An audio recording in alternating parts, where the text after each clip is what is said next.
Bonjour, bonjour à toutes et à tous. Je vous souhaite la bienvenue dans Business World, votre nouveau rendez-vous mensuel qui mêle tout à la fois pédagogie, stratégie, décryptage et aiguillage dans un univers économico-financier particulièrement mouvant. Et chaque mois, pour analyser les grandes tendances du monde des affaires et du monde politique, j'aurai le plaisir d'être accompagné par Tom Benoît. Bonjour Tom. Bonjour. Merci beaucoup Tom d'être avec nous. Et pour dire la vérité surtout. On va pas donner de conseils, mais on va dire la vérité et chacun tirera ses conclusions. Exactement. Voilà. Écoutez, vous êtes là aujourd'hui pour nous dire la vérité sur des sujets particulièrement brûlants. Je pense notamment à la montée des indices aux États-Unis qui atteignent record sur record. Je parle évidemment du Bitcoin, le Bitcoin qui a dépassé, tout le monde le sait, les 100 000 $. Du coup, la question va se poser d'après quid en 2025 du Bitcoin. La crise politique en France, on va revenir peut-être un peu sur l'actualité politique française aujourd'hui. Certains restent de marbre face à la remontée des taux d'intérêt, d'autres s'en inquiètent. Vous nous direz, vous, comment est-ce que... On attend la réunion surtout, donc on va voir en Suisse et à la BCE ce qui va se passer. La BCE qui a augmenté, qui a baissé, la BNS, Banque Nationale Suisse, qui a baissé de 50 points de base. On espère que la BCE ira peut-être pas aussi vite. En tout cas, c'est tout à l'heure à 14h15. Et puis, bien sûr, d'autres questions qui impactent et secouent le monde des affaires. Tom, on va commencer, si vous le voulez bien, par les États-Unis. Les États-Unis où les indices boursiers se sont littéralement envolés en 2024. Le Nasdaq a encore atteint hier un record absolu de 53 ans, le premier de son histoire, les plus de 20 000 points. Est-ce que, selon vous, c'est une situation qui peut durer encore à court et moyen terme ? Alors, c'est une bonne question. Il faut regarder à court, à moyen et long terme. Je fais déjà une digression avant de démarrer, je reviens des Émirats Arabes Unis.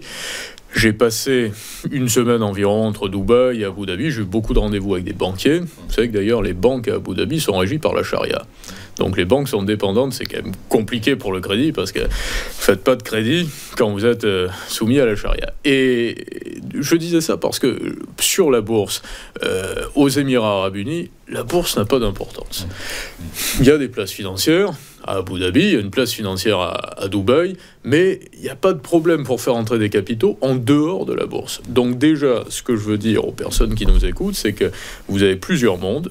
Vous avez les États-Unis qui sont les instigateurs de la bourse. Comme je dis toujours, la bourse est une création américaine. Vous avez l'Europe qui aujourd'hui a une situation des bourses qui vont décrocher. Vous avez des valeurs européennes qui vont décrocher. Il y aura des secteurs, bien sûr, qui vont s'en tirer, probablement l'IA pharmacologique, on y reviendra par la suite.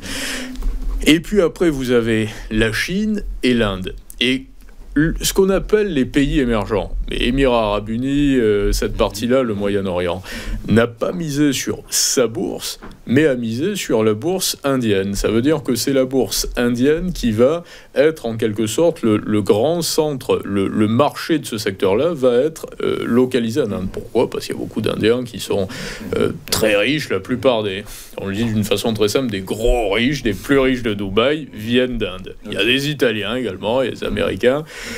Et les Émiratis arrivent ensuite en 3e ou 4e position. Donc déjà, par rapport à ce qu'il faut comprendre à ce niveau-là, c'est que vous avez un secteur qui n'est pas surévalué, une bourse qui n'est pas surévaluée aux États-Unis, c'est pas ce que je suis en train de dire, mais en tout cas qui est déjà au taquet, voilà. Et de l'autre côté, vous avez des marchés qui sont sous-évalués, mais c'est pas l'Europe qui est sous-évaluée. C'est l'Inde, c'est la Chine, sont des secteurs justement qui sont un peu bridés pour le moment et qui avaient des bourses qui fonctionnaient pas à l'occidental. Mais c'est là que ça vous fait sourire. Mais c'est vraiment là que ça va avancer. Donc en fait, vous nous dites que pour aller chercher du rendement, il faut pas aller chercher du côté des États-Unis ni en Europe, ça c'est sûr pour le coup. Mais en tout cas, pas en Europe. Aux États-Unis, oui, d'une certaine façon, mais moins que beaucoup moins en Europe. Après, ça va être secteur par secteur. On va y revenir plus précisément si vous voulez. Exactement. Donc, du coup, à la force des choses, vous nous dites, OK, le Nasdaq, 20 000 points, plus de 20 000 points, c'est une belle performance. Ça peut durer encore un peu. Mais si on veut aller chercher du rendement 2025-2026, c'est... Moi, ce qui m'intéresse, je vais vous dire, aux États-Unis, sont les petites sociétés. Ce sont les 1000, 2000 petites sociétés qui sont cotées, dont on n'entendait pas beaucoup parler jusqu'à présent. C'est un peu comme les médias, par exemple. Si vous regardez aujourd'hui, vous avez TF1, France 2, Canal+. Et lorsque ces médias font 500 000 téléspectateurs, ils sont très heureux, c'est pas mal. Et là, aujourd'hui, vous avez des petites chaînes YouTube qui arrivent à faire 100 000, 200 000, 400 000, 500 000, mais qui sont pas encore dans le jeu, qui sont pas prises au sérieux, mais qui le deviennent de plus en plus par la force des choses, parce qu'il y a de l'audience. Et les petites sociétés américaines, qu'est-ce qui va leur arriver avec un programme protectionniste qui va être appliqué par Donald Trump ? Il va se produire que ces sociétés vont rafler des parts de marché absolument phénoménales. Et elles sont cotées. Donc c'est là qu'il va y avoir une explosion, qu'il va y avoir une croissance exponentielle. Vous regardez Tesla après. Tesla qui est la grosse valeur. On n'a jamais eu un homme aussi riche qu'Elon Musk, apparemment, qui a une richesse qui repose beaucoup sur Tesla. C'est un peu comme Bernard Arnault ici, qui a finalement peu de cash, mais dont la fortune dépend essentiellement de LVMH. Si LVMH bat de l'aile, Bernard Arnault bat de l'aile. Voilà, c'est pas du... C'est pas du cash. C'est pas du cash. C'est pas de la trésor. La trésor de LVMH, je veux pas dire de sottise, mais ça doit être quelques dizaines de milliards, hein, peut-être dans la dizaine même. Donc c'est vraiment pas énorme. Et si on se demande sur Tesla, est-ce que ça va continuer à monter alors que c'est déjà très haut ? Bon, il y a un nouveau modèle qui est en train d'arriver. Ils font le pari apparemment d'un modèle à $30 000, si je ne me trompe, ce qui va coller absolument à l'époque, parce que là aussi on est en train de changer de paradigme. Moi je pense qu'on va revenir plus en détail, mais j'essaie quand même d'être assez rapide, assez prompt. Je pense que le vrai luxe est terminé. Et la période du luxe, l'hégémonie du luxe, reposait sur cette ambiguïté formidable qui était que, vous savez, dans le luxe, pour vendre des produits de luxe, il ne faut pas en vendre beaucoup. Sinon, c'est plus du luxe. Et là, vous aviez des valeurs, des sociétés qui faisaient du luxe, qui avaient, en quelque sorte, répandu un écosystème absolument formidable, qui vendait beaucoup. Il y avait beaucoup de produits, mais les produits restaient toujours très chers. Et là, on commence à découvrir l'envers de la farce, si vous voulez, d'une part. Et après, il y a d'autres questions. Ce qui va sauver temporairement le luxe, par contre, de la vraie dégringolade, c'est la relance chinoise.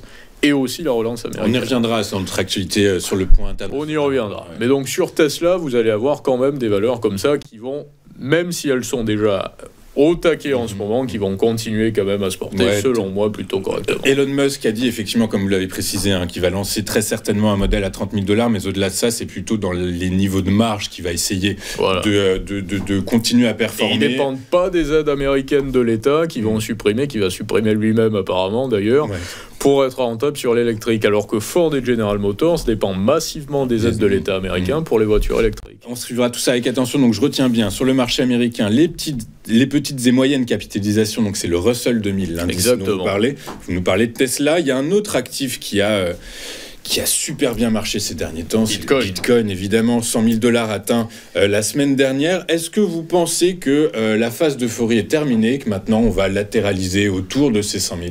Non, moi je pense que ça va monter, je pense que le Bitcoin va être... mais il y a de la volatilité, il peut être à $70 000 en décembre 2025, ça ne relève pas de l'impossible, mais je tablerai plutôt sur un 130 ou $140 000 d'ici à décembre 2025. Goldman Sachs nous dit que l'or sera à $3 000 en décembre 2025. Donald Trump déclarait que le Bitcoin serait à $150 000, je crois, l'année prochaine. Généralement, les déclarations de Donald Trump ne sont pas faites à la légère. Donald Trump n'aurait pas dit « je vais mettre à bas l'économie russe ». Je veux dire, voilà, il y a des paroles de chefs d'État ou de dirigeants qu'il faut écouter soigneusement. Et puis après, il y a les paroles qui relèvent de la mauvaise com, où on a le chef d'État qui voudrait, qui prend ses rêves pour des réalités. C'est pas le cas de Trump. Quand Trump dit quelque chose, et c'est pour ça que je dis aussi, faites très attention à toutes les déclarations de Trump par rapport au dollar. Et même s'il n'a pas la main sur la Banque centrale, écoutez ce qu'il dit pour savoir s'il va diriger le dollar plutôt à la hausse ou plutôt à la baisse. Trump, il parle un peu moins en ce moment, justement, que ce soit d'un point de vue géopolitique ou économique. On est habitué à ce qu'il ait des envolées lyriques un peu épidermiques, là. C'est ce que Georges Marchais et Mitterrand appelaient l'état de grâce dans les années 80, pour les plus anciens, voilà, exactement, dont je ne fais pas partie. Ouais. Mais donc, par rapport au Bitcoin, ce qui va m'intéresser beaucoup, moi, c'est tous les produits qui vont être, tous les AMC notamment, qui vont être élaborés. Vous allez avoir au Moyen-Orient, notamment, j'en parlais avec un structureur, un broker, vous allez avoir énormément de produits financiers qui vont se greffer à la tendance Bitcoin avec des assurances à la baisse au cas où, mais pour vraiment institutionnaliser tout ça et surfer sur cette vague. Parce que lorsque vous créez un produit financier, vous ne cherchez pas forcément un actif qui va surperformer, vous cherchez un actif qui intéresse. Vous dites, moi, ce qu'il faut, c'est que je puisse positionner l'actif. Exactement. Oui, la visée est commerciale. Elle est commerciale. C'est pour ça qu'il faut faire attention d'ailleurs avec les produits structurés, parce que quand vous allez sur des produits financiers, généralement, vous avez des conseillers en gestion de patrimoine, contre lesquels je n'ai rien, hein, parce qu'il y en a qui font très bien leur travail, mais qui vous proposent un produit qu'ils ont en catalogue, et ce qui leur apporte, c'est quand même de vous positionner le produit. Et ce qui rapporte, c'est que vous ayez le produit du structureur. Donc vous avez un intermédiaire. C'est un peu comme avec une agence immobilière. Si vous partez à Dubaï, par exemple, vous ne connaissez pas Dubaï ou très peu, vous voulez acheter à Dubaï, vous arrivez, vous vous dites, je vais voir un agent immobilier, qu'est-ce qu'il va me proposer ? Il va me proposer ce qu'il a en catalogue. Par contre, si vous prenez un guide, vous le payez, vous lui dites, tu me fais faire le tour de toute la ville, et tu m'expliques ce qui est intéressant et ce qui ne l'est pas. Il va passer à Marina del Rey.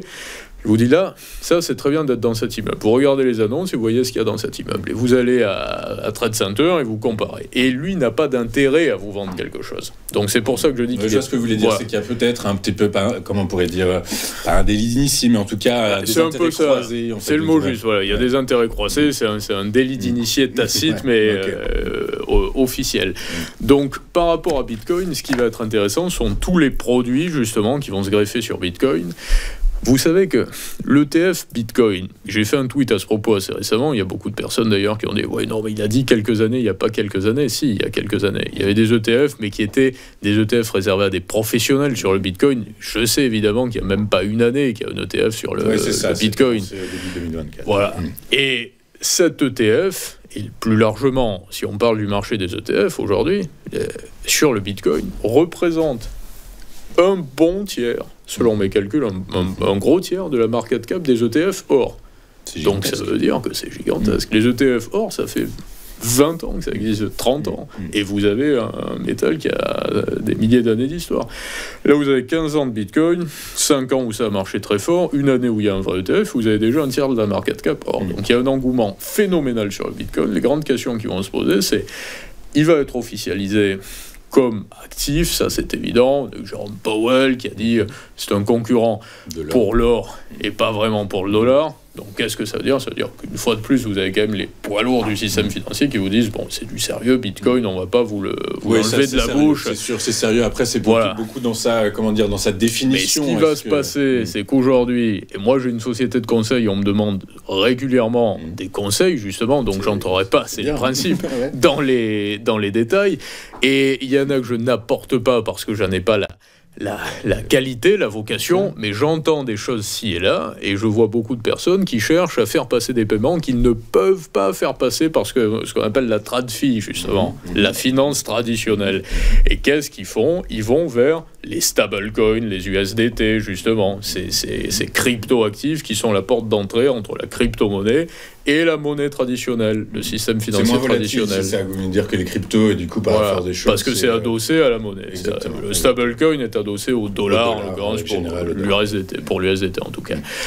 Et vous en avez qui sont adossés à l'euro. Mais Bitcoin a un rôle majeur là-dedans. Pourquoi aussi ? Parce que Bitcoin peut être un collatéral de première catégorie des crypto-actifs. Ça veut dire que si je vous dis on va faire un petit transfert là, au-delà de l'USDT, de l'autre côté, si vous avez besoin d'une crypto-monnaie comme collatéral, qu'est-ce que vous mettez ? Ce que les crypto-fans appellent des shitcoins ou du Bitcoin. Vous mettez du Bitcoin, parce que c'est quand même beaucoup plus sûr.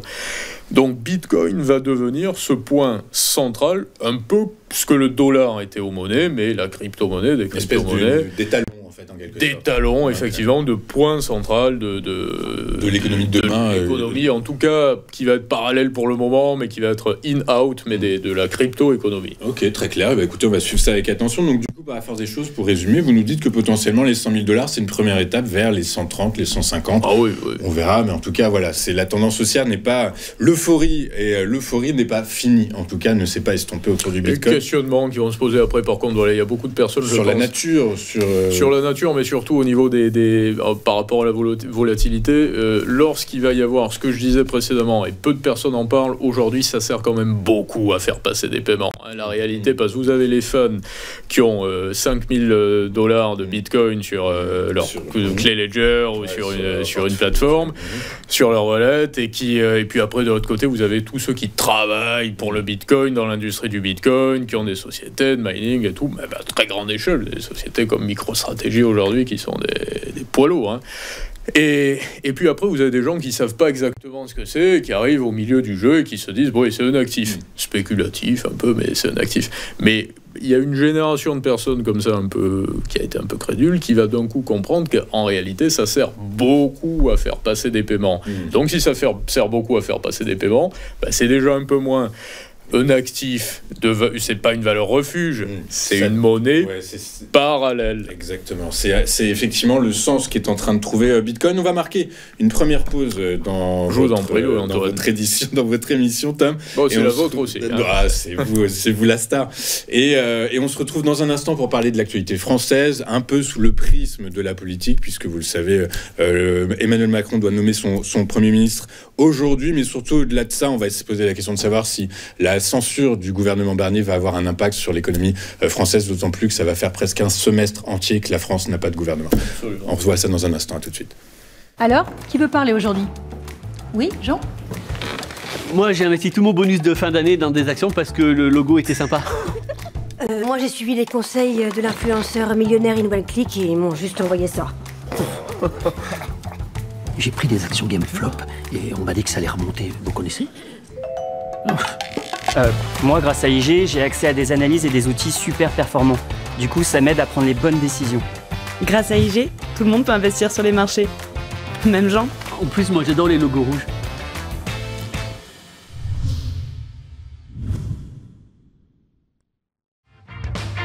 Découvrez le nouveau service incontournable de Day by Day.